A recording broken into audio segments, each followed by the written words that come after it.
हे मेरे वतन के लोगों, जरा आँख में भर लो पानी। जो शहीद हुए हैं उनकी जरा याद करो कुर्बानी। तुम भूल न जाओ उनको, इसीलिए बनी ये कहानी। जो शहीद हुए हैं उनकी जरा याद करो कुर्बानी। तो नमस्कार, स्वागत है आप सभी का आपके अपने YouTube चैनल विकास लेक्चर में। दोस्तों, आज की वीडियो में हम बात करेंगे 12th क्लास के जो केमिस्ट्री फर्स्ट है उसके बड़े ही मज़ेदार जो क्वेश्चन है उन्हीं को आज सॉल्व करेंगे। और वीडियो आपके लिए बहुत ही ज़्यादा मददगार होने वाली है, क्योंकि 12th क्लास में जिस तरह के क्वेश्चन आपको पेपर में देखने को मिलेंगे, केमिस्ट्री फर्स्ट की मैं बात कर रहा हूँ, यानी कि फर्स्ट बुक की बात कर रहा हूँ, तो उसी को हमने 35 मार्क का तैयार किया है। और ये वीडियो आप जरूर लास्ट तक देखिए, आपके लिए बहुत ही ज़्यादा इसमें जो क्वेश्चन मैंने रखे हैं यहाँ पर बहुत ही ज़्यादा आपके लिए मददगार सिद्ध होंगे। तो चलिए दोस्तों, आज की पढ़ाई जल्दी से शुरू करते हैं। सबसे पहले हम मल्टीपल चॉइस क्वेश्चन की बात करेंगे। तो अगर हम मल्टीपल चॉइस की क्वेश्चन की बात करें तो जिस प्रकार से बोर्ड में जो क्वेश्चन पूछे जाते हैं उसी प्रकार से हमने इसको यहाँ पर सेट किया है। ठीक है, तो आप लास्ट तक जरूर देखें, तभी आपको समझ में आ पाएगा। तो क्वेश्चन नंबर 1 की अगर हम बात करें तो फ्रैंकल और शॉर्ट की दोष इनमें से किसमें पाया जाता है? बड़ा ही ट्रेंडिंग क्वेश्चन है, बहुत ज्यादा एग्जाम में पूछा जाता रहा है। तो इसका जो राइट आंसर है वो AgBr के साथ चला जाएगा, सिल्वर ब्रोमाइड इसका राइट आंसर होता है। ठीक है, जो हमारा फ्रैंकल दोष होता है और जो शॉर्ट की दोष होता है तो AgBr में ये दोनों चीजें पाई जाती है। बहुत ही ज्यादा जबरदस्त क्वेश्चन है, तो इसको जरूर पढ़कर जाइएगा। इसके बाद बात आती है शुद्ध जल की मोलरता क्या होगी। इस क्वेश्चन में बच्चे अक्सर गलतियां कर देते हैं, तो इसकी जो मोलरता होगी चलिए एक बार देख लेते हैं। मोलरता का फॉर्मूला क्या होता है? तो मोलरता बराबर होता है क्या? मोल प्रति लीटर। ठीक है, मोल प्रति लीटर फॉर्मूला होता है मोलरता का। अब बात आती है कि जल का जो मोल है वो आप यहाँ क्या लेंगे, और जो मोल का सूत्र होता है वो क्या होता है? मात्रा बटे अनुभार, यानी कि मात्रा और आप यहाँ क्या रखेंगे? अनुभार रखेंगे, अनुभार। ठीक है, और इसमें आ जाएगा लीटर। अब बात करेंगे मात्रा, इसकी जो मात्रा है वो कैसे सोल्व करेंगे। देखो, हमारे पास जो द्रव्यमान का आपने फिजिक्स में क्वेश्चन पढ़ा होगा, द्रव्यमान और घनत्व और आयतन में एक संबंध होता है। क्या संबंध होता है? वो संबंध होता है क्या? जो घनत्व है, घनत्व और आपकी जो मात्रा है, यानी कि जो इसका आयतन है वो आप रख सकते हो। और आयतन हमें यहाँ क्या लेना है? मिली में लेना है, मिली, और ये आयतन हमारा लीटर में है। ठीक है, तो आप इस बात का ध्यान रखेंगे। तो अनुभार कितना? अनुभार यहाँ पर आ जाएगा और ये आ जाएगा आपका लीटर आ जाएगा। ठीक है, अब इसके बाद हमें क्या करना है? घनत्व कितना होता है? 1 होता है। जो वाटर का घनत्व होता है वो 1 होता है। ठीक है, और जो इसका आयतन हमें लेना है यहाँ पर वो आ जाएगा 1000। ठीक है, और अनुभार कितना होता है जल का? निकाल सकते हो आप H2O लिखकर। ठीक है, H के लिए क्या यूज करेंगे? 1 गुणा 2 और प्लस 16। जो ऑक्सीजन का एटॉमिक वेट होता है वो कितना होता है? वो 16 होता है। ठीक है, 16 होता है, तो आपको आ जाएगा यहाँ पर 18। और आयतन जो है वो 1 लीटर की बात कर रहा है तो 1 आ जाएगा। तो 1000 को आप 18 से जब डिवाइड करोगे तो आपका ये कट जाएगा 5, और आंसर आ जाएगा हमारा कितना आ जाएगा? एक बार और चल जाएगा और फिर पॉइंट लगा देंगे तो आंसर मुझे लग रहा है इसका आंसर आ जाएगा ए ऑप्शन वाला, इसका राइट आंसर हो जाएगा। और जब भी हम मोलरता की बात करते हैं दोस्तों तो उसमें हम कैपिटल M को यूज करते हैं, बड़े M को आप यहाँ पर इसको यूज करते हो। ठीक है, उम्मीद है कि आपके समझ में आ गया होगा। ठीक है, इसके बाद बात करते हैं इसके गै क्वेश्चन की। तो गै में कह रहा है कि dx अपॉन dt और समानुपाती A। जो A है यहाँ पर वो इसकी क्या है? कंसंट्रेटी है, इसकी सांद्रता है। ठीक है, और इस अभिक्रिया की कोटि की वो बात यहाँ पर कर रहा है। तो आप एक बात बताइए मुझे, आप एक बात बताइए कि जो dx अपॉन dt होता है, अगर मैं यहाँ पर एक कांस्टेंट k लूं तो यहाँ पर क्या आ जाएगा? ठीक है, a आ जाएगा। अब आप एक बात बताइए जरा, इसके ऊपर अगर मैं यहाँ पर कोई घात लिखता तो इसकी जो कोटि है इसके ऊपर जो क्या लिखी जाती है? कोटि यहाँ पर लिखा जाता है, कोटि का मान। अब यहाँ पर कुछ भी नहीं है, जब यहाँ पर कुछ भी नहीं है तो यहाँ पर क्या मान लीजिएगा, यहाँ पर 1 मान लीजिएगा। और 1 का मतलब होता है कि जब हमारी कोटि 1 आ रही हो तो अभिक्रिया कौन से प्रकार की होती है, शून्य तो नहीं हो सकती। क्यों नहीं? क्योंकि जो शून्य होता तो यहाँ पर 0 लिखा हुआ होता। ठीक है, आप ध्यान रखिएगा, अगर यहाँ पर 0 लिखा हुआ हो तो शून्य कोटि हो जाता, लेकिन अभी यहाँ पर कुछ भी नहीं लिखा हुआ है तो आप क्या मान लेंगे, 1 मान लेंगे। और जब आप इसको रखोगे तो 1 यानी कि अभिक्रिया की कोटि हो जाएगी, प्रथम कोटि हो जाएगी। अगर यहाँ पर आपको 2 लिखा हुआ मिल जाएगा तो आप यहाँ पर क्या करोगे, द्वितीय कोटि करोगे। और अगर आप यहाँ पर 3 देखोगे तो तृतीय कोटि अभिक्रिया हो जाएगा। ठीक है, तो यहाँ पर मैंने 3 multiple choice question first book से लिए हैं और 3 मल्टीपल क्वेश्चन जो है दूसरी बुक से लेंगे। फिलहाल चलते हैं नेक्स्ट क्वेश्चन की तरफ, जो हमारा अति लघुत्तरीय प्रश्न है। देखिए जरा, तो देखिए हमारे पास क्वेश्चन नंबर 2 है और इसमें जो आपका क्या क्वेश्चन है उसमें कह रहा है कि हार्डी-सुलज़ नियम को समझाइए। ठीक है, और ये 2 नंबर का आपको वहां पर देखने को जरूर मिल सकता है। और उसके बाद जो हमारा क्वेश्चन 6 है वो कह रहा है कि प्रथम कोटि अभिक्रिया के 90% पूरा होने में लगने वाला जो समय है वो कैलकुलेट कीजिए, वो ज्ञात कीजिए। ये भी 2 नंबर का आपको देखने को वहां पर मिल सकता है। इस तरह का क्वेश्चन याद रखिए, ये क्वेश्चन इस तरह का जरूर पूछा जाता है जहां पर बात कर रहे हैं अभिक्रिया की कोटि की। ठीक है, तो आप ध्यान रखिएगा इस बात का। देखो हार्डी-सुलज़ नियम, हार्डी-सुलज़ नियम में क्या कहता है कि जो संयोजकता होती है, यानी कि किसी भी एलिमेंट की या किसी भी आयन की जितनी ज्यादा क्या होगी, संयोजकता होगी, उसकी स्कंदन शक्ति भी उतनी ही ज्यादा होगी। और ध्यान रखिए इसका जो आपको हमेशा जो क्रम लिखना होता है वो इस तरह से लिखना होता है, यानी कि जो एल्यूमिनियम आयन है उसके ऊपर कितना है, संयोजकता 3 है।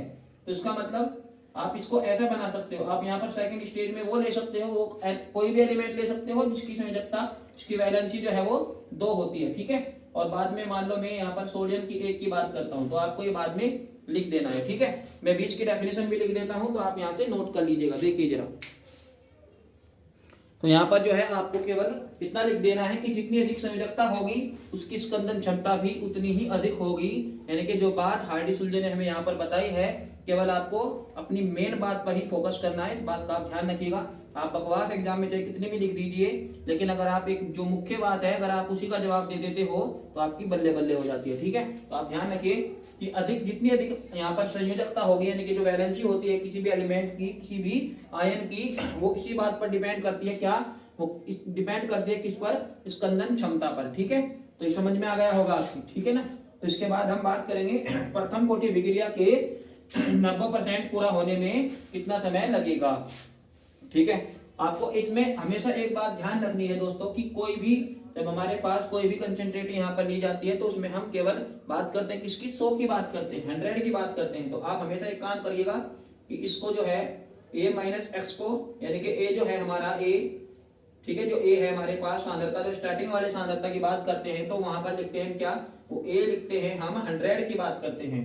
ठीक है, तो हम 100 की बात करते हैं कि माना जो a का वैल्यू है वो क्या है, वो 100 है। ठीक है, और इसके बाद हम a कितना है हमारे पास, a है हमारे पास 100 और माइनस x की जो वैल्यू लेंगे हम वो लेंगे जो यहाँ पर दिया हुआ होगा। कुछ भी नहीं करना है इसमें। ठीक है, केवल क्या करना है, केवल जो भी यहाँ पर परसेंटेज दिया हुआ होगा उसको यहाँ पर सीधे सीधे लिख देना है। ठीक है, अब इसके बाद बात करेंगे, इसको घटा देंगे, कितना बच जाएगा, 10 आ जाएगा। बस इतना से मान आपको ध्यान रखना है। इसके बाद आपको पता होना चाहिए कि जो प्रथम समीकरण है इसका, प्रथम कोटि की अभिक्रिया का जो इक्वेशन होता है वो क्या होता है, वो होता है क्या, वो देखिए जरा, वो होता है आपका t इक्वल टू, आप उसके रूप में भी लिख सकते हो। तो अभी आपको क्या करना है, अभी आपको ये a का मान भी और ये a माइनस एक्स का मान भी आपको यहाँ पर ऐड कर देना है। ठीक है, तो t इक्वल टू हो जाएगा कितना, 2.303 अपॉन k। हमें यहाँ पर अभी कुछ भी नहीं करना है k के साथ में। ठीक है, ये कांस्टेंट है, इसको भी कुछ भी नहीं करना है। इसके बाद आप इसको लिखकर छोड़ दीजिए। a की जो वैल्यू है वो है 100 और इसकी जो वैल्यू आई है वो आई है हमारे पास 10, तो 0 से 0 काट देंगे। और जब log 10 का मान आप लिखोगे तो यहाँ पर कितना होता है, log 10 का मान 1 होता है। ठीक है, तो उसका मान 1 हो जाएगा। तो t इक्वल टू आप 2.303 और अपॉन k और log जो आप log 10 का जब मान रखोगे तो वो क्या हो जाएगा, वो 1 हो जाएगा, यानी कि आपके पास बात नंबर ये 1 हो जाएगी। ठीक है, अब इसके बाद आपको पता होना चाहिए कि जो इसका अर्धायुकाल होता है, यानी कि हाफ टी की बात करता है तो कितना होता है। ठीक है, वो ऐसा होता है आपके पास कि वो होता है half T equal to half T, आप छोटा टी लिखेंगे और 1/2 यहाँ पर ऐसे लिख देंगे, इक्वल टू ये होता है कितना 0.693 अपॉन के। अब यहाँ से आपको क्या करना है, यहाँ से आपको ये के का मान निकाल लेते हैं। के इक्वल टू कितना हो जाएगा, ये हो जाएगा आपका अपॉन में चला जाएगा टी। तो आप इसको समीकरण 1 यहाँ पर मान लीजिए।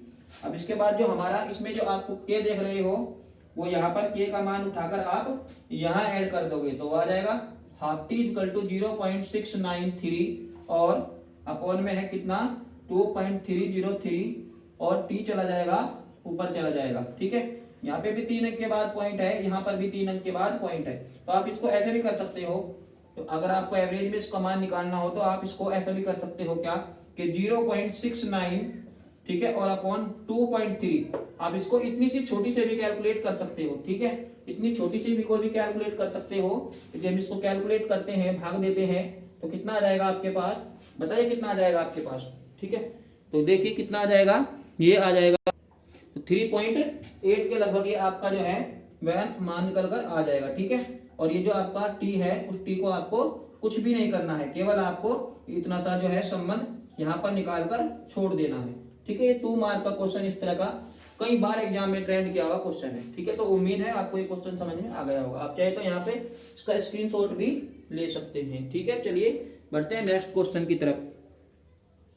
तो अगला हमारे पास क्वेश्चन है क्वेश्चन नंबर 3 का। क्या क्वेश्चन कह रहा है कि 25% ग्लिसरॉल यानी कि जो ग्लिसरॉल का फॉर्मूला होता है, आप इसको स्ट्रक्चर में समझ सकते हो। जब आपका ऑर्गेनिक केमिस्ट्री का पार्ट चलाएंगे तो आपको इसकी स्ट्रक्चर जरूर बताएंगे। फिलहाल आपके पास न्यूमेरिकल है C3H8 और O3 के विलयन में ग्लिसरॉल के मोल अंश की बात कर रहा है। मोल अंश की गणना कीजिए। 2 नंबर का क्वेश्चन पेपर में मोल अंश के ऊपर भी आपको एक क्वेश्चन जरूर मिलने वाला है। समझ लीजिए इस बात को कि एग्जाम में आपको मोल अंश के ऊपर भी एक क्वेश्चन देखने को जरूर मिलेगा, आप ये सोच लीजिएगा। ठीक है, तो सबसे पहले बात करते हैं मोल अंश होता क्या है।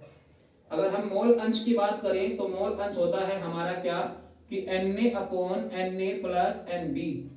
ठीक है, यानी कि विलय के मोल और विलयन के मोल। ठीक है, विलयन के मोल। ठीक है, यानी कि आपको क्या करना है मोल फ्रैक्शन में, इसको हम मोल फ्रैक्शन भी कहते हैं। तो मोल फ्रैक्शन में आपको क्या कर देना है कि जो विलय के मोल है और अपॉन में क्या कर देना है विलयन के मोल कर देना है। या फिर आप इसमें ऐसा भी कर सकते हो, वो जिसका भी मोल यानी कि जिसका भी मोल फ्रैक्शन आपसे ज्ञात करवा रहा है तो आप उसको वहां पर ये भी कह सकते हो। कई बार ये क्वेश्चन ऐसे भी आता है कि मोल भिन्न, तो मोल भिन्न क्या है, वो भी मोल अंश ही होता है। मोल प्रभाज्य के नाम से भी ये क्वेश्चन कभी कभी देखने को मिल सकता है। तो मोल फ्रैक्शन के नाम से भी आप इसको यही समझिएगा, यही इसका मोल फ्रैक्शन भी यही होता है, मोल अंश भी यही होता है। मोल भिन्न के नाम से भी क्वेश्चन कई बार ट्रेंड करता है पेपर में, तो आप उसको भी यही समझिएगा। ठीक है, मोल प्रभाज्य के नाम से भी कई बार एग्जाम में क्वेश्चन पूछा जाता है। ठीक है, इस तरह का क्वेश्चन ये तो नहीं कहता कि मैं आपको ये क्वेश्चन मिले, लेकिन याद रखिएगा कि मोल अंश के ऊपर आपको एक न्यूमेरिकल जरूर मिलेगा और 2 नंबर का भी मिल सकता है, 4 में भी ये क्वेश्चन आपको देखने को जो है मिल सकता है। ठीक है, सबसे पहले आपको क्या करना है, मोल अंश का फॉर्मूला आपको पता होना चाहिए। एकदम सिंपल है, क्या करना है आपको, जिसका भी मोल अंश आपको ज्ञात करना है उसके मोल आप ऊपर रखेंगे और दोनों जो है हर बार यानी कि विलयन के मोल जो होते हैं वो आपको दोनों बार सेम रखने होते हैं, किसी का भी मोल अंश आप ज्ञात कर रहे हो। ठीक है, तो सबसे पहले अब क्वेश्चन पढ़ते हैं। तो 25% ग्लिसरॉल की बात कर रहा है। आप हमेशा ध्यान रखिए कि 25% का क्या मतलब है। यहाँ पर 25% का मतलब है क्या कि 25% का मतलब है कि भैया 100 में यानी कि 100 ग्राम में जो ग्लिसरीन है, ग्लिसरीन की जो मात्रा है वो कितनी है, वो है 25। ठीक है, 25 ग्राम, यानी कि आपको ऐसे कर देना है। ठीक है, 100 ग्राम में ग्लिसरीन की जो मात्रा है वो कितनी है 25 ग्राम यहाँ पर कर देना है। इसके बाद आप क्वेश्चन को आगे बढ़ के विलयन में, अच्छा एक बात बताइए, अब 100 ग्राम में ग्लिसरीन तो चला गया 25, तो अभी आपके पास क्या बचा हुआ है। ठीक है, अभी आपके पास बचा है वाटर, क्योंकि ये एक विलयन है और विलयन में हमेशा विलायक अगर उसने 1 का मान खोला हुआ है, मान लीजिए उसने कहा होता कि जल में, तो भी आपका जल ही होता, या अगर आप ग्लिसरीन को किसी एथिल अल्कोहल में या किसी भी तरह के कंपाउंड में घोलता तो आप जिसकी मात्रा ज्यादा होगी उसको आप विलायक समझिएगा और जिसकी मात्रा कम होगी उसको आप विलेय समझिएगा। ठीक है, ये आप ध्यान रखेंगे कि जिसकी मात्रा कम होती है वो विलेय होता है। अब आपको समझ में आ गया होगा कि यहाँ पर जो ग्लिसरॉल है वो क्या है, वो विलेय है। ठीक है जी, इतना तो समझ में आ गया है कि ये विलेय है। विलेय क्या होता है? जिसकी मात्रा विलयन में कम होती है, ठीक है, तो वो होता है हमारा विलेय। तो विलेय कौन है? ग्लिसरीन, ग्लिसरॉल है। ग्लिसरीन भी आप इसको यहाँ पर कह सकते हो, ठीक है। और बाकी जो आपका 100 में बचा, यानी कि 25 तो ये हो गया, तो 100 में और कौन बचा हुआ है? 100 ग्राम में जो जल की जो मात्रा है, जल कितना है? वो है 100 माइनस 25 की बात करेंगे तो कितना आ जाएगा वाटर? यहाँ पर 75 आ जाएगा, ठीक है। 75 ग्राम आपका क्या आ जाएगा? वाटर आ जाएगा। ये क्या है? आपका विलेय है, तो विलायक है, सॉरी। तो विलायक के लिए ये विलेय है, ये विलायक है। तो जब भी आप मोलन्स निकालोगे किसका? ये ग्लिसरॉल की बात कर रहा है, ग्लिसरॉल की बात कर रहा है, तो आपको क्या करना है? ग्लिसरॉल के क्या निकालने हैं? मोल निकालने हैं। और आपको पानी के भी मोल 75 ग्राम के हिसाब से निकालने हैं। तो आपको अनुभार भी पता होना चाहिए, और अनुभार के लिए हमें इसकी जरूरत पड़ेगी, ठीक है। चलो देखते हैं जरा। तो सबसे पहले हम क्या करेंगे? सबसे पहले हम ग्लिसरॉल के अनुभार की बात करेंगे, ठीक है। ग्लिसरॉल का अनुभार, मोल का अनुभार, ग्लिसरॉल का अनुभार सूत्र लिखेंगे जरा, ठीक है। C3H8O3। तो कार्बन का होता है कितना?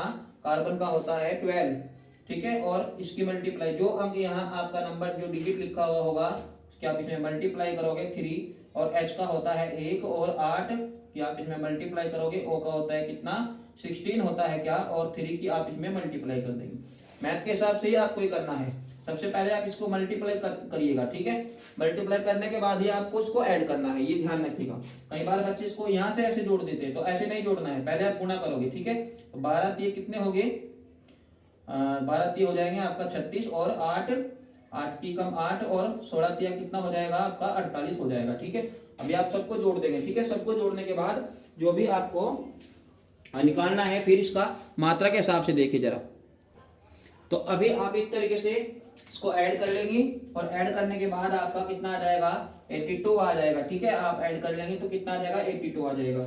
ऐसे ही आपको क्या कर देना है? इसके बाद विलेय के जो मोल है वो निकाल देना है। और मोल निकालने के लिए मैंने आपको बताया था क्या, कि जो मात्रा होती है, यानी कि जो द्रव्यमान होता है, वो द्रव्यमान और भाग दे देंगे किससे? अनुभार से आप इसको भाग दे देंगे। तो हमने अनुभार अभी यहाँ पर सोल्व किया है, तो अनुभार इसका 82, और जिसकी मात्रा दी थी वो कितनी दी थी विलेय के लिए? वो थी आपकी कितनी? 25 दी थी, ठीक है ना। तो ये 25 हो जाएगा। जब आप इसको एक डिवाइड करेंगे तो एक बार आप इसको चला देंगे, ज्यादा आपको जो है कैलकुलेशन नहीं करना है, थोड़ा सा ही काट देंगे, ठीक है।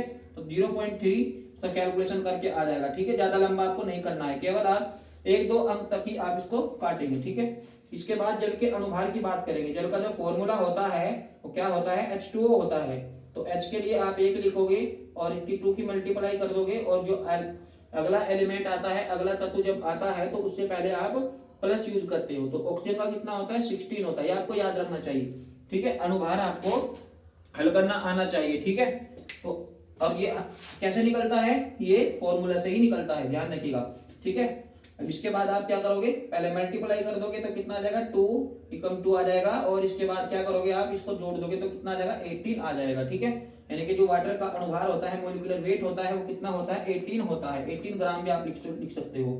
तो जल के मोल NB से इसको प्रेजेंट करते हैं, क्योंकि विलायक को हमेशा आप NB से ही दिखाइए, ठीक है।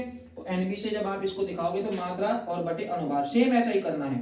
तो इसकी जो मात्रा थी वो कितनी थी? 75 ग्राम थी। 75 ग्राम आप यहाँ लिखोगे, अनुभार का 18 आ जाएगा। इसको डिवाइड करोगे तो 4.1 आपको मिल जाएगा। अब आपको ये दोनों मान जो है प्राप्त हो गए हैं, Na का भी और NB का भी। अब आपको ये वाला फॉर्मूला लगा देना है, इसके लिए ग्लिसरॉल के लिए लगा देना है, तो यहाँ पर लगा देंगे, ठीक है। देखिए जरा, यानी कि जो मोल फ्रैक्शन होता है इसको हम कैसे प्रेजेंट करते हैं? तो Na upon Na plus NB। Na की जो वैल्यू है हमारे पास, Na की जो वैल्यू है वो कितनी है? कहाँ पर है? ये रहा। तो 0.3 आपकी Na की वैल्यू हो जाएगी, और फिर से Na मिला तो फिर से आप इसकी यहाँ पर वैल्यू जो है रख दोगे, ठीक है। NB का मान आपके पास 4.1 है, तो आप इसको यहाँ पर लिख देंगे, ठीक है। तो 0.3 और उसको ऐड करेंगे, इस पॉइंट के बाद का जो अंक है वो 3 इस 1 में जुड़ेगा, कितना हो जाएगा? ये हो जाएगा आपका 4, और 0 में 4 जोड़ोगे तो 4। इस पॉइंट से आप पॉइंट खत्म कर सकते हो। तो 3 अपॉन आपका ये 44 है। इसके बाद आप डिवाइड कर सकते हो, अब इसके बाद इसको डिवाइड कर सकते हो। नहीं चलेगा तो अब चल सकता है, अभी नहीं चलेगा ना, तो आप इसको 1 0 और लगाइए। तो इसको आप क्या कर लीजिएगा? इसको आप 300 कर लीजिएगा, ठीक है। और ये मेरे ख्याल से लगभग चल जाना चाहिए, कितना? ये चल जाना चाहिए आपका 6 बार आपका चल जाना चाहिए। तो इस तरीके से आप इसका जो आप आंसर दे सकते हो, कितना दे सकते हो, ये जो आपको काई मिला इसका को प्रेजेंट करते हैं काई से, ठीक है। ये थोड़ा सा बड़ा एक्स टाइप का होता है, तो इस तरीके से आप इसको लिख दोगे तो आपके पास ये मोल फ्रैक्शन का जो है ग्लिसरॉल का ये आपको मिल जाएगा, ठीक है।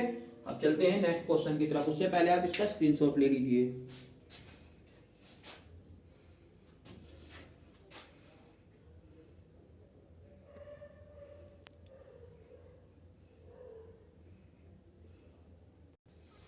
तो हमारे पास जो क्वेश्चन नंबर तीसरे का जो है उसमें क्या कह रहा है, जरा देखिएगा कि CuSO4 विलयन को 2 एम्पियर धारा से 450 सेकंड तक, ठीक है, विद्युत अपघटित किया गया है। कैथोड पर निक्षेपित कॉपर के द्रव्यमान की गणना कीजिए, ठीक है। और उसने ब्रैकेट में कॉपर का जो आपको अनुभार दिया है, बहुत ही आसान कर दिया क्वेश्चन को, क्योंकि उसने आपको कॉपर का अनुभार दे दिया है दोस्तों। तो आप इसको बड़े ही मजे से आप इसको सोल्व कर सकते हो, ठीक है। आपको ज्यादा कुछ नहीं करना है। इसमें जो धारा का मान है, यानी कि आप फिजिक्स पढ़ते हैं तो उसमें आप देख सकते हो, यहाँ पर आंसर लिख देता हूं मैं। तो आई का जो मान है, यानी कि जो धारा की बात करता है क्या, यानी कि करंट की बात यहाँ पर हो रही है। तो करंट का जो मान है वो कितना है, वो 2 एम्पियर है, ठीक है। वो कितना है, 2 एम्पियर है।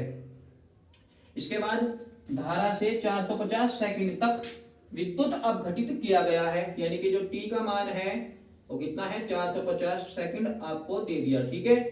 इसके बाद क्या रहा है कि कैथोड पर निक्षेपित कॉपर का द्रव्यमान ज्ञात कीजिए, ठीक है। द्रव्यमान किसका ज्ञात करना है आपको, कॉपर का द्रव्यमान आपको निकाल देना है। तो आपको इसने पहले ही दे दिया है 63, ठीक है। इसकी आपको जरूरत पड़ेगी, ठीक है, समझ लीजिएगा, इसकी आपको जरूरत पड़ेगी। अब आप इनकी मदद से क्या कर सकते हो, क्यू की वैल्यू आप निकाल सकते हो। आप यहाँ पर फैराडे नियतांक की मदद से भी, यानी कि जो फैराडे का नियम है विद्युत अपघटन संबंधित, आप उसको भी यहाँ पर यूज कर सकते हो। लेकिन अगर आप चाहो तो अपने मैथमेटिक्स तरीके से भी आप इसको निकाल सकते हो। तो Q इक्वल टू क्या होता है, IT होता है, IT होता है, ठीक है। याद रखिए Q इक्वल टू होता है क्या, IT होता है। और I की वैल्यू हमारे पास कितनी है, 2 एम्पियर है। और T की वैल्यू कितनी है, 450 है। इन दोनों को मल्टीप्लाई कर देंगे तो कितना आ जाएगा, 90 आ जाएगा। और ये 0 आपका कितने कुलाम, ठीक है। ये के जो Q का मान है वो आपका कितना आ जाएगा, वो 900 कुलाम जो है आपका आ जाएगा, ठीक है। इसके बाद देखते हैं इसका हम जो कॉपर के लिए है, ठीक है, उसको देखते हैं। तो इसके बाद आपको क्या कर देना है, आपने Q का जो Q की वैल्यू है वो आप निकाल चुके। और 2 गुणा 96,500, ये जो 96,500 होता है ये फैराडे नियतांक का मान होता है, ठीक है। आप जो फैराडे नियतांक की डिटेल है विद्युत अपघटन संबंधित फैराडे नियतांक का जब आप नियम पढ़ोगे तो यहाँ पर हमारे पाठ्यक्रम में 2 नियम है, तो आपको ये नियम जरूर पढ़ना चाहिए, ठीक है। तो 96,500 जो होता है फैराडे नियतांक का मान होता है। वैसे ये शुद्ध नहीं होता, 96 487 के लगभग होता है, लेकिन इसको हम 500 मान लेते हैं ताकि कैलकुलेशन में थोड़ा सा सुविधा हो जाए, ठीक है। अब आप ये समझ रहे हैं कि 2 को कहाँ से जगह है। दरअसल हमारे पास ये क्या है, CuSO4 है, मैं यहाँ पर दिखा रहा हूँ CuSO4। जब आप इसका क्या करोगे, आयनीकरण करोगे तो कितने इलेक्ट्रॉनों का स्थानांतरण होना है, 2 इलेक्ट्रॉन, ठीक है। ये जो 2 है ये इसी की वजह से यहाँ पर लिया जाता है, आप हमेशा याद रखिएगा। क्योंकि कई बार आयनों में अगर आपको कोई ऐसा कंपाउंड दे देता है, ऐसा साल्ट दे देता है जिसमें केवल धनायन एक ही आता है, तो आप उस वक्त वहां पर क्या करते हो, उस वक्त आप केवल एक का ही मल्टीप्लाई करोगे, ठीक है। अब इतना के जो गुना है वो कितना है इसका, वो है 63। तो 900 की हमें निकालना है, 900 के लिए हमें निकालना है, 900 गुलाम के लिए, ठीक है। तो 900 गुलाम के लिए आप क्या करोगे, इन दोनों को जो है नीचे भेज दोगे और 900 में इसकी गुणा कर दोगे। तो मैंने यहाँ पर 0 से 2 0 से काट दिया और उसके बाद 63 की गुणा किस में कर दिया, 9 में कर दिया, तो ये आ गया 567, ठीक है। और इसका भी मैंने गुणा कर दिया तो ये आ जाएगा आपका 1930 आ जाएगा। जब आप इसको डिवाइड करोगे तो लगभग आपको ये आंसर जो है मिल जाएगा, ठीक है। तो एक बात आप और याद रखिए कि जब भी आप इस तरह के क्वेश्चन को कर रहे हो तो आप इसमें फैराडे का जो फॉर्मूला है वो भी यहाँ पर जो है यूज कर सकते हो, ठीक है ना। तो इसके बाद हम बात करेंगे अगले क्वेश्चन की, ठीक है। इससे पहले आप, इतिहास गवाह है कि जो लोग रातों में सोया करते हैं वे केवल सपनों में खोया करते हैं। अगर आपको अपने सपनों को वाकई में ही साकार करना होता है तो आप उनको जो है रात को नहीं, आप उनको खुली आंखों से देखिए, यानी कि आप उनको दिन में देखिए, तभी वो बुलंद हो पाएंगे, ठीक है। तो चलिए आज का हमारा जो क्वेश्चन है क्वेश्चन नंबर 4। क्वेश्चन नंबर 4 क्या कह रहा है कि क्या नंबर में, कि इसका आईयूपीएसी नाम लिखिए। ठीक है, तो आईयूपीएसी नाम आपको लिख देना है। याद रखिए, इस तरह क्वेश्चन भी आपको जरूर एग्जाम में 2 या 3 मार्क का जो है देखने को मिलता है। ठीक है, तो इसमें आप क्या करोगे, इसमें आप करोगे क्या कि आपको सबसे पहले जो हमारे उप संयोजक यौगिकों के आईयूपीएसी नाम होते हैं, इसमें आपको 2 चीजें हमें छांटनी होती है। ठीक है, एक तो ऋणायन भाग किस तरफ जा रहा है और आपका जो धनायन वाला पार्ट है वो किस तरफ जा रहा है। ठीक है जी, तो इसको देखने के लिए, तो अगर आपका जो केंद्रीय धातु परमाणु है अगर वो ऋणायन की तरफ आ रहा है तो आपको इसके नाम में भी चेंज करना होता है। समझ लीजिए मेरी बात, मैं फिर कह रहा हूं, जो हमारा जो केंद्रीय धातु परमाणु है, मतलब जो डी ब्लॉक का एलिमेंट आया हुआ है, अगर वो कहाँ जा रहा है, अगर वो जा रहा है कहाँ, अगर वो ऋणायन भाग की तरफ जा रहा है, इसमें हमेशा 2 भाग होते हैं, एक ऋणायन एक धनायन। ठीक है, अगर ये ऋणायन की तरफ जाता है तो आपको क्या करना है, आपको इसका नाम भी चेंज करना है। फिलहाल आपको नाम चेंज करने की यहाँ पर जरूरत नहीं है, लेकिन इसकी ऑक्सीजन संख्या की आपको यहाँ पर जरूरत पड़ती है। ठीक है, तो नाम अपना आप कहाँ से स्टार्ट करते हो, हेक्सा, तो हेक्सा आप यहाँ पर लिखोगे हेक्सा, और NH3 है तो एमीन, एमीन, और इसके बाद आप क्या करोगे, कोबाल्ट, कोबाल्ट। ठीक है, कोबाल्ट, इसके बाद क्या कर देना है, तो इसके बाद आपको क्या करना है, इसके बाद आपको इसकी वैलेंसी भी जो है या इसका ऑक्सीजन संख्या भी है वो भी आपको यहाँ पर निकाल देनी है, क्योंकि आपको आयन भी लिखना होता है। फिलहाल में यहाँ पर क्या लिख रहा हूँ, क्लोराइड लिख रहा हूँ। ठीक है, ट्राइक्लोराइड भी आप इसको लिख सकते हो, फिलहाल में यहाँ पर केवल क्या लिख रहा हूँ, क्लोराइड जो है यहाँ पर लिख दे रहा हूँ। आप पहले क्या करोगे, इसकी ऑक्सीजन संख्या ज्ञात करोगे। आपको बता दूं कि जो हमारा NH3 होता है, NH3 की ऑक्सीजन संख्या जो होती है वो 0 होती है। जब आप 0 का मल्टीप्लाई इसमें करोगे तो क्या जाएगा, 0 ही हो जाएगा। ठीक है, इसके बाद अगला एलिमेंट आ जाएगा तो प्लस लगा देंगे, और जो क्लोरीन की ऑक्सीजन संख्या होती है वो -1 होती है, तो -1 की मल्टीप्लाई आप किस में करोगे, 3 में करोगे, तो -3 आपको यहाँ पर मिल जाएगा। अब ये -3 जो है वो दर्जा क्या हो जाएगा, प्लस हो जाएगा। ऐसे भी आप निकाल सकते हो, इसको आप x लिख लीजिए, और NH3 के लिए 0 प्लस गुणा 6 और 1 माइनस गुणा 3 और इक्वल टू 0, और x प्लस इसकी मल्टीप्लाई करोगे तो 0 आ जाएगा, और -1 और 3 ये कितना हो जाएगा, -3 हो जाएगा, तो x इक्वल टू कितना आ जाएगा, 3 आ जाएगा। ठीक है, प्लस का, तो प्लस का 3 आपको मिल जाएगा, तो आप यहाँ पर थर्ड लिख सकते हो। ठीक है, इस तरीके से आप जो है इसका आईयूपीएसी नाम बड़े मजे के साथ लिख सकते हो।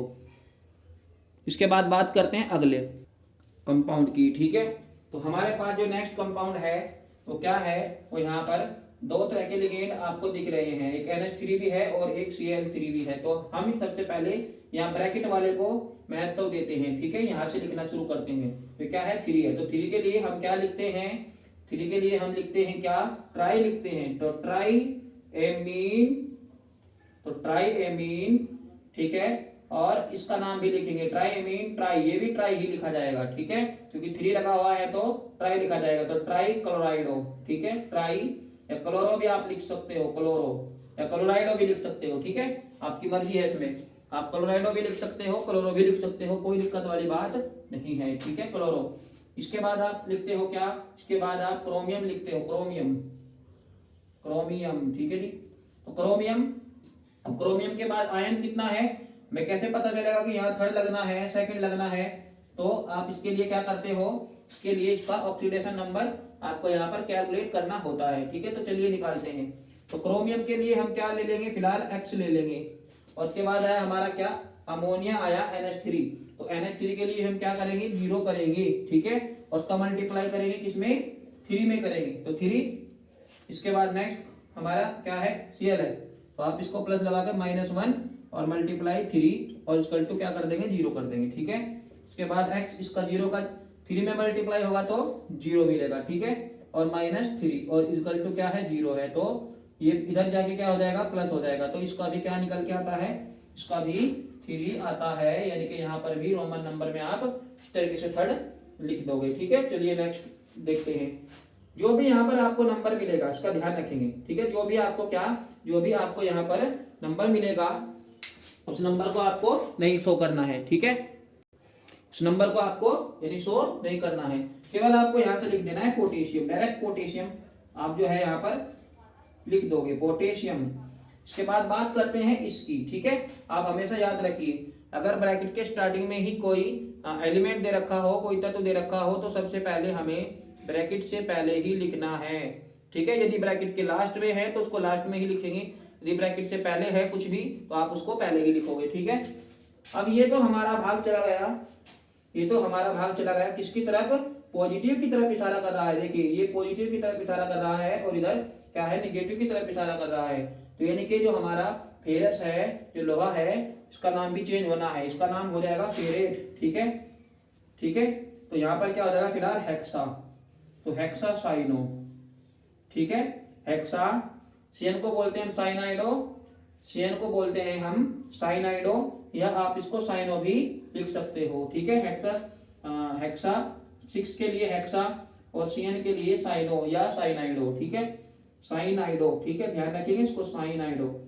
और इसके बाद आ जाएगा हमारा क्या, एफी आ जाएगा। तो एफी के लिए हम यहाँ पर क्या यूज करेंगे, फेरेट। ठीक है जी, फेरेट आप इसको यहाँ पर यूज करना है। अब बात आती है इसकी जो वैलेंसी है, वैलेंसी निकालने के लिए आप क्या करोगे, यहाँ पर पोटेशियम है तो पोटेशियम की कितनी होती है, 1 होती है, 1 गुणे 3। ठीक है, इसके बाद नेक्स्ट कंपाउंड एपी है, तो एपी को हम क्या ले लेंगे, एक्स ले लेंगे। इसके बाद प्लस सीएन आ जाएगा, तो सीएन की कितनी होती है, -1 होती है क्या, तो -1 यहाँ पर आप लिख दोगे और इसमें 6 की गुणा कर दोगे और इक्वल टू क्या ले लेंगे, कुछ भी नहीं है ऊपर आयन। एक बात आप हमेशा याद रखिए। ठीक है, अगर यहाँ पर कोई आयन दिया हुआ हो तो आप उसको उधर लेंगे, यदि प्लस है तो आप प्लस लोगे, यदि यहाँ पर माइनस है तो आप उधर भी माइनस ही रखोगे। ठीक है, समझ में आया इतना। इसके बाद चलते हैं, देखिए जरा 3 की इसमें मल्टीप्लाई करेंगे तो 3 और प्लस एक्स, और ये माइनस प्लस माइनस आ जाएगा तो -6 = 0 आ जाएगा। ठीक है, 3 में से आप 6 को माइनस करोगे तो माइनस का 3 आपको यहाँ पर मिलेगा। तो x = कितना आ जाएगा, x = कितना आ जाएगा, 3 आ जाएगा। यानी कि जो फेरेट है वो भी क्या है हमारा यहाँ पर, वो भी है क्या, वो भी हमारा थर्ड आयन के साथ चला जाएगा। तो यानी कि यहाँ पर आप लगा दोगे थर्ड आयन, भी अगर आप लिखना चाहो तो लिख सकते हो। ठीक है, उम्मीद है कि आपको ये बहुत अच्छे से समझ में आ गया होगा। फिर भी अगर आपको कोई डाउट है तो आप इसका जो हमारा कोऑर्डिनेशन चैप्टर है, केमिस्ट्री फर्स्ट का जो लास्ट चैप्टर है, उसमें से 3 से 4 नंबर का और कभी कभी 2 नंबर का एग्जाम में क्वेश्चन जरूर पूछा जाता है। ठीक है, आप उसकी तैयारी बहुत अच्छे से कीजिएगा। और इसमें केवल हमारे यहाँ पर खासकर 2 क्वेश्चन उठते हैं आईयूपीएससी नाम के लिए। ठीक है, तो आईयूपीएससी नाम का कभी क्वेश्चन 2 नंबर का भी देखने को मिल सकता है आपको, या 3 मार्क का भी मैंने आपको यहाँ लिया है। ठीक है, ये मैंने यहाँ पर 3 मार्क का लिया है। ठीक है, एकदम सिंपल वाला है। और यहाँ पर एग्जाम्पल मैंने वो लिए हैं जो एग्जाम में ज्यादा ट्रेंड किए हुए हैं। एक निगेटिव के लिए पूछा जाता है, जैसे कि ये वाला था, ये पार्ट आपका पॉजिटिव या पार्ट का जो है निगेटिव। इसमें कोई पॉजिटिव निगेटिव नहीं है, एकदम सिंपल है, क्योंकि ये प्रेशर है, प्रेशर के बाहर कुछ भी नहीं है। तो इसका मतलब आपको इसका नाम एकदम सिंपल लिख देना है। इसमें क्या है, इसमें बात जा रही है किसकी तरफ, पॉजिटिव की तरफ जा रही है, और इधर हो जाएगा क्या, हो जाएगा इधर निगेटिव हो जाएगा। ठीक है, याद रखिए हमेशा कि अगर हीरे की पहचान करनी हो, अगर आपको हीरे की पहचान करनी हो तो आप क्या करिए, अंधेरे का इंतजार करिए, क्योंकि जो कांच का टुकड़ा होता है वो तो सूर्य के प्रकाश में अपने आप ही चमक जाता है, वो सूर्य के प्रकाश में अपने आप चमक जाता है। ठीक है, तो रियलिटी देखने के लिए आपको हीरे की अंधेरे का इंतजार जरूर करना पड़ेगा। ठीक है, तो चलते हैं नेक्स्ट क्वेश्चन की तरफ। तो इसमें हमें क्या करना है, स्वर्ण संख्या, गोल्ड नंबर। ठीक है, गोल्ड नंबर के नाम से भी ये क्वेश्चन आपको याद रखना चाहिए कि जो गोल्ड नंबर है वो क्या होता है। ठीक है, तो गोल्ड नंबर जो होता है द्रव स्नेही कोलाइडी विलयन की, द्रव स्नेही कोलाइडी विलयन की मिलीग्राम में वह मात्रा जो क्या, जो दिए हुए स्वर्ण, स्वर्ण मतलब गोल्ड, गोल्ड की यहाँ पर बात कर रहा है, स्वर्ण मतलब गोल्ड की यहाँ पर बात कर रहा है, यानी कि जो दिए हुए गोल्ड के कोलाइडी विलयन के 10 ml में उपस्थित होने पर उसका 1 मिली 10% NaCl विलयन द्वारा स्कंदित होने से उसका क्या करता है, उसकी रक्षा करता है। ठीक है, तो आप यहाँ से इसका स्क्रीनशॉट भी ले सकते हो। यहाँ पर एक फॉर्मूला भी आप लिख सकते हो। ठीक है, यहाँ लिख सकते हो आप, जो रक्षण क्षमता जो होती है, यानी कि जो रक्षण क्षमता होती है, रक्षण क्षमता वो क्या होती है, वो व्युत्क्रमानुपाती है, क्या, स्वर्ण संख्या के व्युत्क्रमानुपाती होती है। तो ये भी आप यहाँ पर जो है याद रखिए। ठीक है, तो स्क्रीनशॉट ले लीजिए इसका। फिर बढ़ते हैं नेक्स्ट क्वेश्चन की तरफ। थ्योरेटिकल क्वेश्चन है, टिप्पणी करने के लिए ऐसा क्वेश्चन आपका पूछा जाता है। तो क्या नंबर में हम 3 तरह के क्वेश्चन यहाँ पर पढ़ेंगे। ठीक है, चलिए नेक्स्ट क्वेश्चन देखते हैं। कामयाबी के सफर में क्या के भैया, कामयाबी के सफर में धूप का बड़ा ही रोल है, बड़ा ही महत्व है, क्योंकि छांव आते ही हमारे कदम रुक जाते हैं। इसलिए यदि आपके जीवन में बहुत ज़्यादा कष्ट चल रहा हो, बहुत ज़्यादा दुख चल रहे हो, तो आप परेशान मत होइए, बल्कि उसको बर्दाश्त कीजिए, क्योंकि आप चलते रहेंगे तो मज़ा ही अलग है। ठीक है, यानी कि कष्ट होना चाहिए। ठीक है, क्योंकि धूप यदि है तो कष्ट होगा, लेकिन यदि आपको छांव में रख दिया जाए तो आप मेहनत से दूर भागोगे। ठीक है, तो ध्यान रखिए इस बात को। तो चलते रहिएगा और मेहनत करते रहिए। ठीक है, अगला क्वेश्चन देखते हैं फटाफट से। तो जो हमारा क्या नंबर है उसी में क्या कह रहा है कि जो डी ब्लॉक अधिकांश तत्व होते हैं वे रंगीन आयन बनाते हैं। ट्रेंडिंग क्वेश्चन है, कई बार एग्जाम में क्वेश्चन अलग अलग रूप लेकर आता है। ठीक है, जैसे भूत होता है ना, कभी किसी रूप में कभी किसी रूप में, वैसे भूत होते नहीं है, लेकिन फिर भी मैं आपको बता दूं कि ये अलग अलग रूप में क्वेश्चन पेपर में ट्रेंड करता है। कभी संक्रमण के नाम से भी पूछा जाता है। यदि आपको यहाँ पर मिले ना कि संक्रमण क्या होता है, तो संक्रमण धातु जो है अधिकांश रंगीन आयन बनाते हैं। ये क्वेश्चन आपको ऐसे भी मिल सकता है, तो आपका आंसर एक ही होना चाहिए।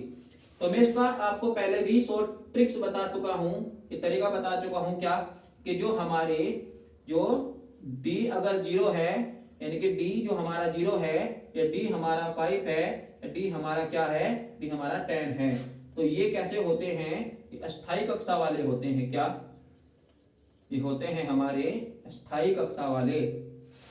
ठीक है, और जो D1 से लेकर D9 की बात करता है वे होते हैं हमारे अस्थाई। भाई ये तो सिंपल है एकदम। ठीक है, बताओ, एकदम सिंपल है क्या, कि यदि डी के ऊपर बाह्यतम कक्षा की बात कर रहा हूं। ठीक है, यदि डी के ऊपर बाह्यतम कक्षा में क्या आ रहा हो, इलेक्ट्रॉन 0 हो, या फिर इलेक्ट्रॉन जो है वो 10 इलेक्ट्रॉन मैक्सिमम होते हैं डी के अंदर। ठीक है, और अगर 10 के आधे यानी कि आपको 5 भी अगर मिलता है तो भी आप इसको अस्थाई कैटेगरी में डालते हो, और अगर 10 ही मिलता है तो भी अस्थाई है, अगर 10 है तो अस्थाई है, और अगर उसका 50% भी इसमें है तो भी अस्थाई होता है, और अगर इसमें 0 है तो भी अस्थाई होता है। ठीक है, अब मुसीबत किसके लिए है, मुसीबत उनके लिए है जो पढ़ते नहीं है। ठीक है, मतलब अगर हम 1 से लेकर 9 की बात करते हैं तो ये मुसीबत में है किसके लिए, अस्थाई कक्षा वाले होते हैं, ये दूसरों के साथ क्रिया करने की पूरी कोशिश करते हैं। ठीक है, ये दूसरों के साथ पूरी कोशिश करते हैं, याद रखिए। ठीक है, अगर किसी के ऊपर क्या आ रहा हो, D1 आ रहा हो, D2 आ रहा हो, D3 आ रहा हो, D4 आ रहा हो, या D6 आ रहा हो, D7 आ रहा हो, तो देखो मैंने D5 छोड़ दिया है, बताओ समझ में आया कि नहीं है। ठीक है, D4 और D6, D7, D8 सारे क्या होते हैं, अस्थाई होते हैं। तो यही इस क्वेश्चन का क्या है, एक जवाब आपको मिल गया होगा। देखो, तो क्योंकि जो अस्थाई कक्षा होती है वो क्या होती है, वो रंगहीन की बात करता है। रंगहीन मतलब भैया जिसका कोई कलर नहीं होता। ठीक है, जिसका कोई कलर नहीं होता है, और जो हमारे रंगीन होते हैं वो कौन होते हैं, वो अस्थाई कक्षा वाले रंगीन। रंगीन मतलब कि कोई ना कोई इनका भैया कलर होना चाहिए। ठीक है, गिरगिट वाला नहीं होना चाहिए, क्योंकि गिरगिट रंग बदलता है ना, लेकिन यहाँ पर क्या होना चाहिए, अस्थाई कक्षा है तो ये रंगीन होता है।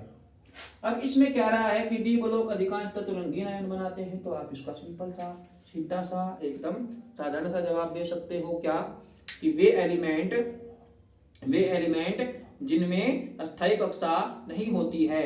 ठीक है, ये जिनमें अस्थाई कक्षा नहीं होती है, या आप कह सकते हो कि जिनमें D1 से 9 आता है। ठीक है, ये जिनमें D1 D2 D, आप इस तरीके से भी लिख सकते हो। ठीक है, समझे कि नहीं समझे, तो आप इसको इस तरीके से भी जो है बता सकते हो। ठीक है, यानी कि वे एलिमेंट जिनकी कक्षा अस्थाई होती है या फिर अस्थाई नहीं होती है, वे सभी रंगीन आयन बनाते हैं। ठीक है, उम्मीद है कि ये आपको बड़े ही मजे से क्वेश्चन समझ में आ गया होगा। याद रखिए 2 नंबर का एग्जाम में आपको जरूर मिलेगा इस तरह का क्वेश्चन। ठीक है, 2 नंबर का क्वेश्चन जो है आपको जरूर मिलेगा। ठीक है, इसके बाद बात करते हैं लैंथेनाइड संकोचन। बड़ा हुआ तो क्या हुआ, जैसे पेड़ खजूर, बड़ा हुआ तो क्या हुआ, जैसे पेड़ खजूर, पंथी को छाया नहीं, फल लागे अति दूर रे भाई, फल लागे अति दूर। तो ये कबीरदास का एक बड़ा ही मजेदार दोहा है। वास्तव में विद्यार्थियों और प्यारे दोस्तों, कबीरदास जी ने हमें बहुत कुछ सिखाया है। यदि हम उनके छोटे छोटे बातों का स्मरण करें तो हमारा वास्तव में जीवन बदल जाता है। तो आइए अपने में जो हमारा टॉपिक है उसको देखते हैं फटाफट से। ठीक है, लैंथेनाइड संकुचन क्या होता है। ठीक है, तो ये क्वेश्चन भी आपका बड़ा ही ट्रेंडिंग क्वेश्चन है, कई बार एग्जाम में पूछा जाता है। आप तरीके से ये समझ लीजिए कि इसके बिना तो क्वेश्चन छपता ही नहीं। जैसे मान लो कहीं आप किसी मीटिंग में खास कैंडिडेट हो तो भैया अगर आप नहीं हो तो मीटिंग होगी ही नहीं। तो ऐसी कंडीशन किसकी है बेचारे की, लैंथेनाइड की है। अब आप ये सोच रहे होंगे क्योंकि आपके मन में क्वेश्चन जरूर उठ रहा होगा कि ऐसा इसमें क्या खास है कि जो लैंथेनाइड या एक्टिनाइड है यहाँ से क्वेश्चन बनता ही है। ठीक है, क्यों बनता है, क्योंकि ये बेचारा एफ ब्लॉक का, ठीक है, ये बेचारा क्या है, एफ ब्लॉक का इकलौता टॉपिक यहाँ पर फंसता है। ठीक है, जब एफ ब्लॉक का इकलौता टॉपिक यहाँ पर फंसेगा तो इसका एग्जाम के बिना काम नहीं चलेगा, यानी कि इसको आना ही आना है। यानी कि अगर आपके जैसा गुण वाला कोई भी नहीं है किसी कंपनी में या किसी सोसाइटी में या किसी मीटिंग में, किसी संस्था में, तो आप समझ लीजिए कि आपके बिना वह काम नहीं चलने वाला है, आपको जरूर जाना ही पड़ेगा। तो यही महत्व है इस क्वेश्चन का। ठीक है, और आसान इतना है कि आपको देखते ही समझ में आ रहा होगा कि नाभिक के आवेश बढ़ने के कारण La से Lu है, La क्या है, इसका जो पहला एलिमेंट क्या है, पहला एलिमेंट है La। ठीक है, La से लेकर जो क्या है Lu तक की बात करता है। ठीक है, लैंथेनम से लेकर Lu तक की बात करता है। तो परमाणु तथा आयनिक त्रिज्या में, यानी कि परमाणु त्रिज्या में भी और आयनिक त्रिज्या में भी क्या आती है, कमी आती है। यह बात हमेशा ध्यान रखिए, क्या आती है, कमी आती है। इसी लक्षण को, इसी गुण को हम क्या कहते हैं, लैंथेनाइड का संकुचन कहते हैं। जरा एक बार डिटेल में भी समझ लीजिए, आपके माइंड में बैठ जाएगा। देखो, अब आप एक बात बताओ, जैसे जैसे किसी भी एलिमेंट का परमाणु क्रमांक बढ़ता है, जैसे जैसे किसी एलिमेंट का क्या परमाणु क्रमांक बढ़ता है तो उसमें कक्षकों की संख्या का बढ़ना स्वभाव है या नहीं है, बताओ। यानी कि जैसे आपने 10th पास की होगी, फिर 11वीं में आए होंगे, फिर 12वीं में आए होंगे, तो इसी तरीके से यहाँ पर है। ठीक है, यानी कि मान लो भाई, चलो हम हाइड्रोजन की बात करते हैं। ठीक है, अब हाइड्रोजन को तो आप सब जानते होंगे ना, बताओ, हाइड्रोजन को तो आप सब जानते होंगे कि जिसका परमाणु क्रमांक 1 होता है। तो इससे मुझे ये पता चला कि जो हमारा हाइड्रोजन है इसके अंदर की जो कक्षा है वो केवल एक ही कक्षा होनी चाहिए, बताओ। ठीक है बात। इसके बाद हीलियम की बात करो, इसके बाद अगर आप लिथियम की बात करो, इसके बाद बेरिलियम, इसी तरीके से आप चाहे इनको कितना ही बढ़ाते चले जाओगे, यानी कि परमाणु क्रमांक बढ़ता चला जाएगा। ठीक है, इनकी प्रकृति भी बदलती चली जाएगी, इनके गुणों में भी क्या जाएंगे, परिवर्तन होते जाएंगे।